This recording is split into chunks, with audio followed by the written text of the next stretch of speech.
Hey guys, welcome back to my channel. Today we're going to be talking about how to fix your sketches.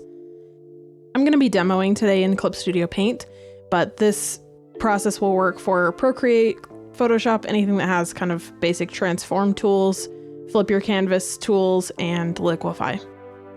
This isn't a super specific step-by-step process. This is sort of just a rinse, wash, and repeat as you need it, and as you get better and better at noticing these things as you're sketching, you'll have to use these tools a little bit less. I noticed that I specifically will need to use these tools a lot more to fix up my sketches if I haven't done a warm-up first. Sometimes my warm-ups can be a little wonky and off-center and a little leaning to the side. And that's what we're looking to correct here with this process. Our sketch is all ready to go here. The first thing that I'm going to do is flip the canvas horizontally. This will help us identify any weird leaning in the sketch and any weird, like the face is kind of sloped to one side a little bit when we flip this one. So the first thing that I'm going to fix is the general rotation of the image. We want to work larger to smaller with correcting the sketch, so I'm going to do the big things first. We're going to rotate it a little bit to fit it in the canvas better, and then we're going to come back with the free transform tool and we're going to move the corners to counteract any skewing that we've got in the image. This one had a bit towards one corner of the head because I didn't draw the head straight up first. I was trying to draw it from the side from the start. After we've got our initial rotate and free transform corrections done, we're going to flip it back and make sure we didn't overcorrect. This is really important because you can tend to push things too far in the other direction. So flip it back and forth a couple of times and make sure that you get it sort of centered in the way that you want. Once we like the placement of everything, we want to go through and check the face, the hands, and the pose to make sure that everything is making sense. Do we have one hand that's bigger than the other? Do we have one arm that's longer than the other? Is there part of the face that's like sloping to one side? Do we have one eye that's higher than another? We want to get to the medium-sized things at this point, and we want to correct any weird stuff that's going on within the image. For this drawing specifically, I'm moving one of the eyes a little bit higher. I kind of felt like the whole face was shifted to one side, so I'm going to center it again. I tried to move the mouth and the nose together, just because those should be on a center line most of the time, unless you've really messed up the sketch, but you can fix that even if you have. So I'm gonna move the whole face over and up a little bit. I'm gonna move the nose and the mouth around a little bit. I felt like the pose was a little bit off as well, so I'm shifting everything but the head out further so that it looks like she's kind of leaning into frame instead of just tilting her head to the side. I like to do this stuff in the sketch because then I don't have to fix this stuff when I'm inking or when I'm coloring, because that gets more complicated. I just find it a lot easier and less annoying to do it in the initial sketch phase so that I can refine and then begin to do the line and the color work.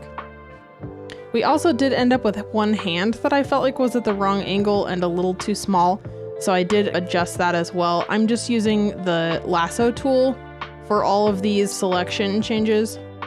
Now we're going to go over how to use the liquify tool in Clip Studio.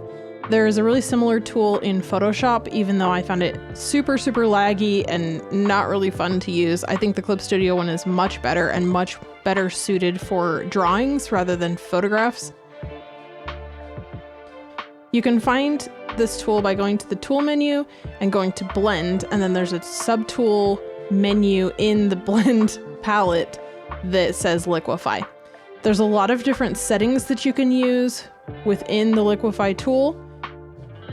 These are the ones that I use and how I've got it set up. Mess around with it, see what you like. This tool is definitely really powerful, so I tend to use it in sort of relatively small sizes, around 200 to 400 for a 300 DPI canvas. And then I tend to select areas and then liquify within those selections rather than trying to just liquify straight off of the image. I find that this gives me a little bit more control. For this piece specifically, I wanted to make her hair a little bit bigger and fluffier, and then I wanted to kind of adjust the shoulders down a little bit so she looked a little bit more relaxed. After we've got our large and medium adjustments done, I'm gonna come back and add some fine details. I'm gonna add a few wispy hairs. I'm gonna come back and do some final adjustments to the nose and the mouth because I feel like the angle is still just a little weird on those. And I'm gonna basically do one more pass and make sure that I like how everything feels. One of the things that I'm noticing after the fact when I'm doing the voiceover for this is I could have selected her head and free transformed it a little bit flatter, like a little less like long. She's got kind of a weird long head, but that's okay. I still really like the drawing. As we go through this process, we want to make sure that we're still constantly flipping back and forth with the horizontal flip button in Clip Studio, or however you access that within Photoshop and Procreate. There's probably shortcuts for those.